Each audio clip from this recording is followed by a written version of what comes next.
Assalamualaikum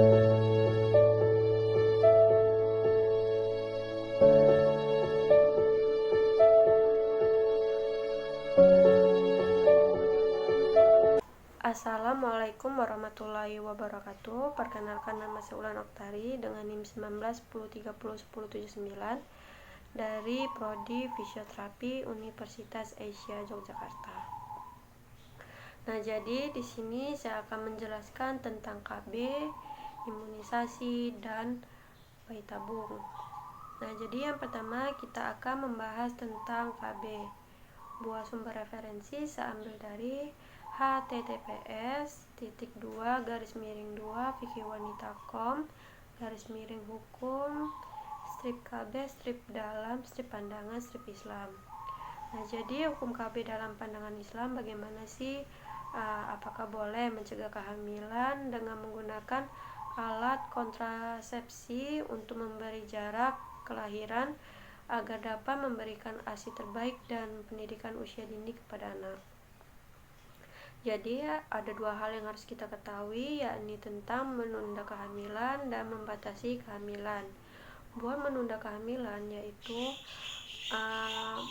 yang artinya mencegah kehamilan sementara untuk memberikan jarak pada kelahiran yang sebelumnya.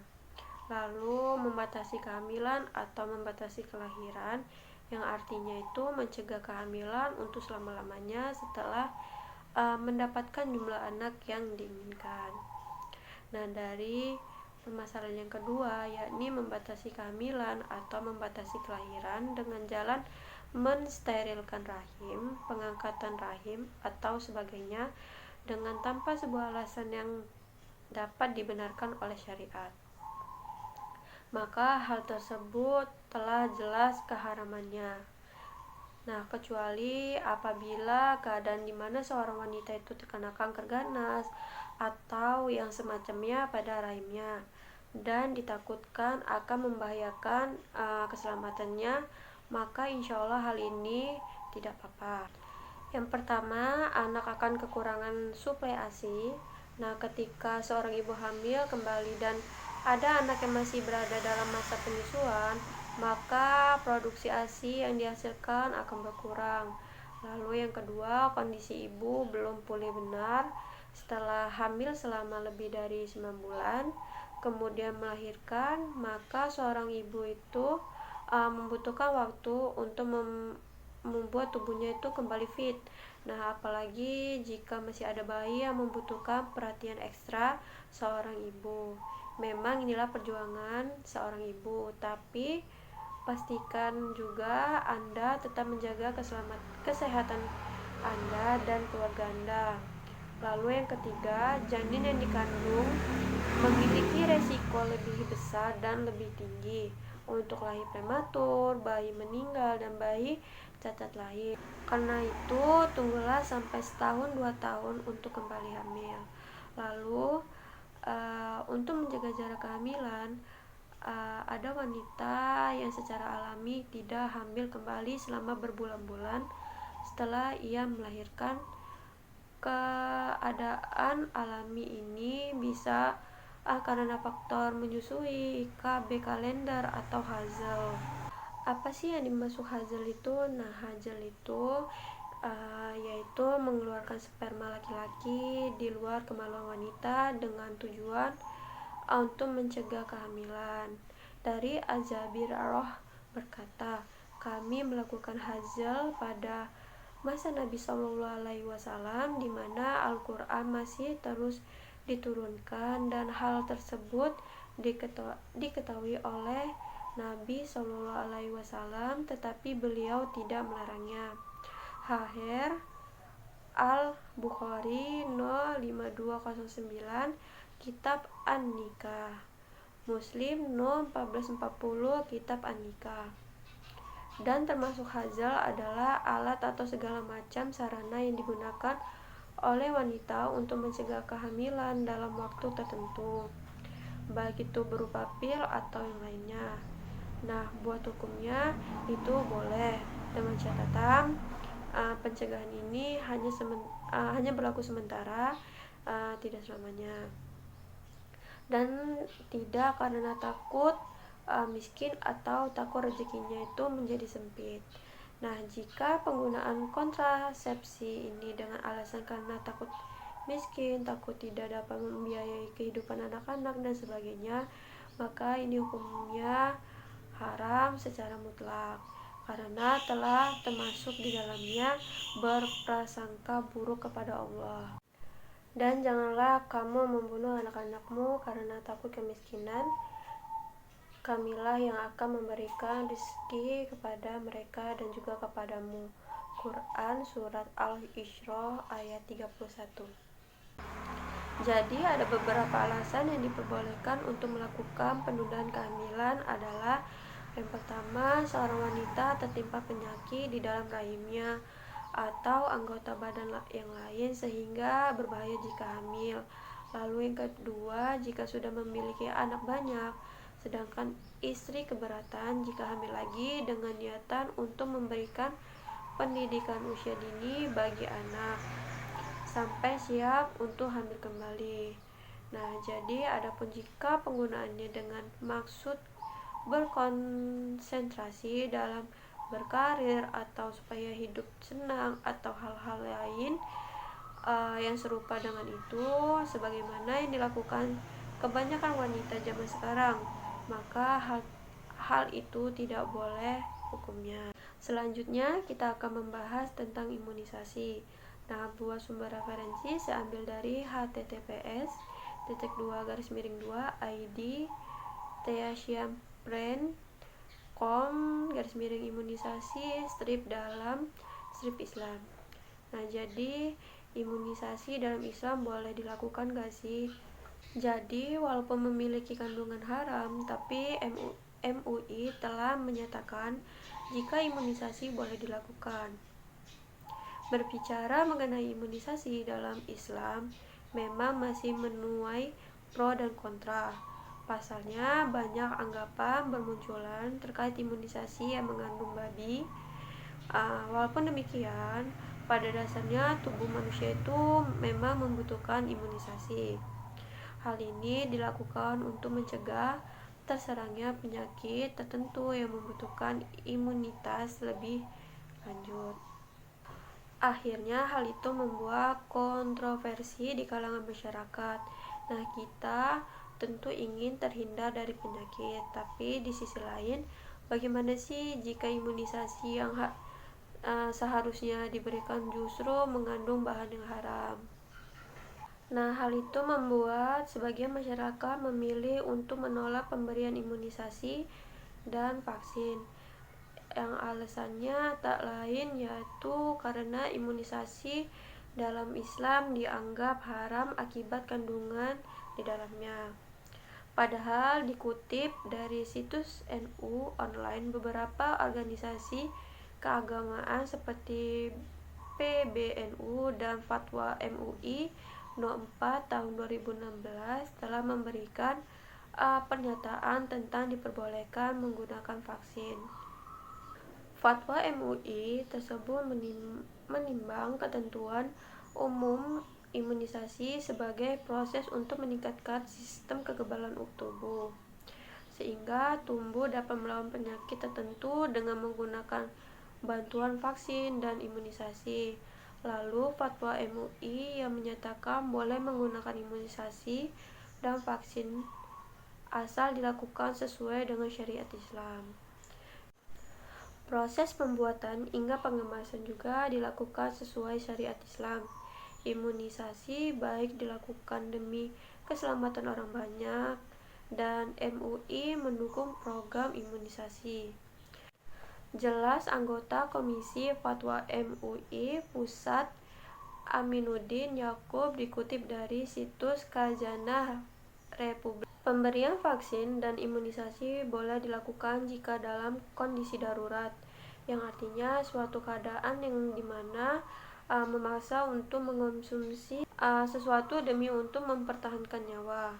Imam Suyuti menyebutkan kaidah fikih dalam kitabnya Ashiba wan Nazahir, yaitu kondisi darurat itu membolehkan hal yang terlarang.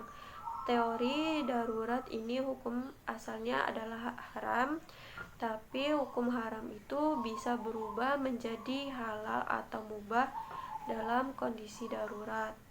Nah, selain itu, imunisasi dalam Islam juga menimbang al-hajat yang merupakan kondisi terdesak. Maksudnya itu pemberian imunisasi dan vaksin berbahan haram harus dengan catatan jika seseorang tidak mendapatkannya maka akan menyebabkan kematian, kecacatan dan penyakit berat.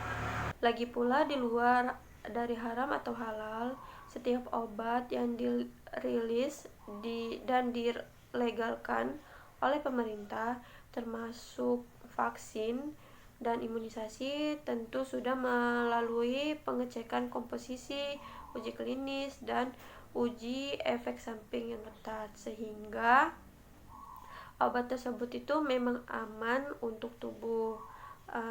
Memang setelah pemberian vaksin dan imunisasi pasti ada efek samping yang timbul seperti demam. Namun hal ini tentu bisa dikonsultasikan dengan dokter atau tenaga medis yang terkait. Dengan demikian, jadi kita gak perlu khawatir saat memberikan vaksin dan imunisasi untuk warga, sebab pemberian imunisasi dalam Islam pun dibolehkan, sudah tertuang dalam fatwa MUI. Baik, yang ketiga kita akan membahas tentang bayi tabung. Nah, jadi buat sumber referensi saya ambil dari https://id.teansian.com/ hukum strip bayi strip tabung. Nah, jadi hukum program bayi tabung menurut ajaran Islam itu bagaimana? Nah, jadi program bayi tabung ini merupakan salah satu solusi untuk mendapatkan momongan. Namun bagaimana sih hukum bayi tabung menurut ajaran Islam? Eksistensi program bayi tabung dalam perencanaan kehamilan sudah tidak diragukan lagi. Namun dibalik itu semua sebenarnya itu bagaimana hukum bayi tabung terutama dalam ajaran Islam.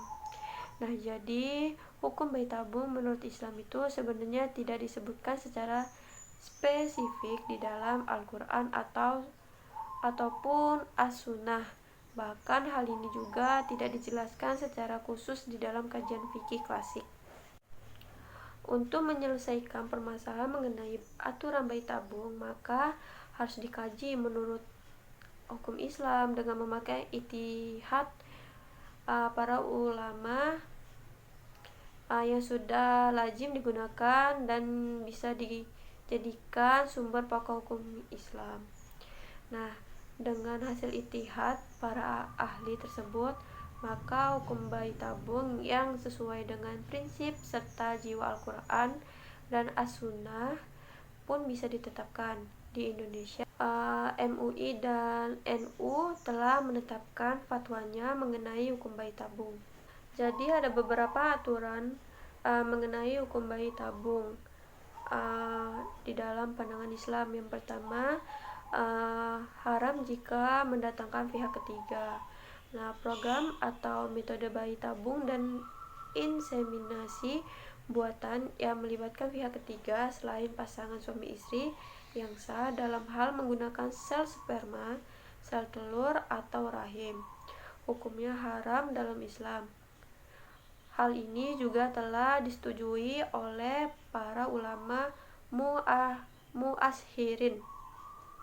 Berkaitan dengan bayi tabung, para ulama di Kuwait pernah melakukan sebuah musyawarah yang dinamakan dengan Nadwa al-Ijab fi Dawil Islam. Musyawarah ini dilakukan pada 11 Syaban 1403 Hijriah atau bertepatan dengan 23 Maret tahun 1983. Dari musyawarah tersebut didapatkan sebuah keputusan bahwa bayi tabung hukumnya diperbolehkan secara syar'i jika dilakukan oleh suami dan istri yang memiliki ikatan sah. Dalam hal ini Juga harus bisa dipastikan tidak terdapat campur tangan nasab lainnya. Akan tetapi, sebagaimana para ulama juga bersikap hati-hati dan tetap tidak mengizinkan metode bayi tabung agar tidak terjadinya perbuatan yang terlarang. Hal ini akhirnya menghasilkan kesepakatan lain, yaitu apabila terdapat pihak ketiga yang ikut andil dalam mendonorkan sel sperma, sel telur janin ataupun rahim, maka hukum bayi tabung adalah haram. Majelis Ulama Indonesia atau MUI ini dalam fatwanya juga menyebutkan bahwa penggunaan teknologi bayi tabung dari pemasangan suami istri yang menggunakan rahim perempuan lain sebagai sarana adalah haram hukumnya. Tidak hanya itu, proses bayi tabung yang berasal dari sperma dan sel telur bukan pasangan suami istri yang sah, maka hukumnya juga haram. Hal ini dinyatakan secara tegas di dalam fatwa Majelis Ulama Indonesia, sebab hal itu sama saja dengan hubungan kelamin lawan jenis di luar pernikahan yang sah atau zina. Selain MUI, NU pun sudah membuat ketetapan fatwa mengenai masalah bayi tabung pada forum Munas Alim Ulama di Kaliurang, Jogja pada tahun 1981. Diskusi ini menghasilkan 3 sebuah keputusan. Salah satu isi keputusan menyatakan bahwa apabila bayi tabung yang masuk ke dalam rahim istri bukan berasal dari mani atau sperma suami dan istri yang sah, maka hukumnya adalah haram. Hal tersebut didasarkan oleh beberapa hadis di bawah ini. Rasulullah Shallallahu Alaihi Wasallam bersabda, tidak ada dosa yang lebih besar setelah syirik dalam pandangan Allah Subhanahu Wa Taala dibandingkan perbuatan seorang lelaki yang meletakkan spermanya atau berzina di dalam rahim perempuan yang tidak halal baginya. Riwayat Ibnu Abbas R.A. Tidak halal bagi seseorang yang beriman pada Allah dan akhir menyiramkan airnya atau sperma pada tanaman orang lain atau vagina istri orang lain. Riwayat Abu Daud At-Tirmizi, dan hadis ini dipandang sahih oleh Ibnu Hibban. Yang kedua, bayi tabung pada masa idah hukumnya haram. Jika metode bayi tabung dan inseminasi buatan dilakukan setelah suami wafat atau meninggal, maka para ulama tetap mengharamkannya. Hal ini dikarenakan sang suami yang memiliki sperma tersebut sudah wafat, sehingga pernikahan pun juga sudah berakhir. Apabila masa inseminasi tetap dilakukan pada masa idah, maka hal tersebut menjadi sebuah pelanggaran. Keputusan ini juga telah disebutkan di dalam fatwa Majelis Ulama Indonesia. Dalam fatwanya, pada ulama MUI membuat keputusan jika bayi tabung berasal dari sperma suami yang sudah meninggal, maka haram hukumnya. Hal ini akan menimbulkan masalah yang berhubungan dengan penentuan nasab atau warisan. Yang ketiga, mubah atau diperbolehkan dalam ikatan suami dan istri yang sah. Dalam fatwa Majelis Ulama Indonesia dinyatakan bahwa jika bayi tabung dengan sperma dan sel telur berasal dari pasangan suami istri yang sah menurut hukum, maka mubah, diperbolehkan. Hal ini dianggap masuk ke dalam ikhtiar mendapatkan keturunan yang didasari oleh kaidah agama. Walau demikian, ada beberapa syaratan yang harus dipenuhi, yaitu yang pertama, dilaksanakan atas ridho suami dan istri. Dua, inseminasi akan dilaksanakan saat masih berada dalam status suami istri. Yang ketiga, dilaksanakan sebab keadaan yang darurat supaya bisa hamil. Yang keempat, perkiraan dari dokter yang kemungkinan besar akan memberikan hasil dengan cara memakai metode tersebut. Yang kelima, Aura perempuan hanya diperkenankan dibuka saat keadaan darurat dan tidak boleh dari keadaan darurat. Yang keenam, tenaga medis yang menangani metode bayi tabung atau inseminasi tersebut adalah dokter perempuan muslimah apabila memungkinkan. Namun jika tidak, maka bisa dilakukan oleh dokter perempuan non-muslim. Jika tidak memungkinkan memakai jasa dokter perempuan muslim atau non-muslim, maka cara lain adalah dilakukan oleh dokter laki-laki muslim yang sudah bisa dipercaya. Jika tidak ada pilih lain, maka bisa dilakukan oleh dokter laki-laki non-muslim. Yang keempat, bayi tabung dengan jenis kelamin sesuai keinginan. Nah, dalam hal ini melakukan proses bayi tabung atau inseminasi buatan untuk mendapatkan anak dengan jenis kelamin yang sesuai keinginan, ada dua hal yang perlu diperhatikan, yakni yang pertama memiliki tujuan untuk menyelamatkan penyakit turunan. Memilih jenis kelamin bayi tabung sesuai keinginan bisa dilakukan apabila tujuannya itu untuk menyelamatkan penyakit turunan. Misalnya jika anak yang terlahir berjenis kelamin laki-laki atau perempuan dan nantinya akan membuat janin dalam kandungannya itu meninggal atau mewarisi penyakit turunan dari orang tua, maka bayi tabung demi penentuan jenis kelamin dalam keadaan darurat seperti ini diperbolehkan. Nah, apabila bayi tabung hanya untuk memilih jenis kelamin anak berdasarkan keinginan pasangan tanpa hal yang darurat atau mendasar, maka tidak diperbolehkan. Hal ini dikarenakan sebenarnya pasangan suami istri tersebut masih memiliki kemungkinan untuk mempunyai anak, tetapi tidak boleh keluar dari cara yang sudah dibenarkan, yaitu dengan cara inseminasi alami. Terus ditambah lagi dengan melakukan inseminasi buatan, ada beberapa pelanggaran yang sudah dilakukan sehingga hanya boleh keluar dari inseminasi alami jika suami istri mengalami keadaan yang darurat saja. Lalu yang kelima, sperma atau air mani dikeluarkan dengan cara yang tidak tepat. Jadi itulah beberapa aturan hukum bayi tabung menurut pandangan Islam. Mendapat keturunan memang menjadi dambaan bagi setiap pasangan suami istri, tetapi dalam hal mengikuti program proses bayi tabung tetap ada peraturan tersendiri yang telah diatur oleh agama.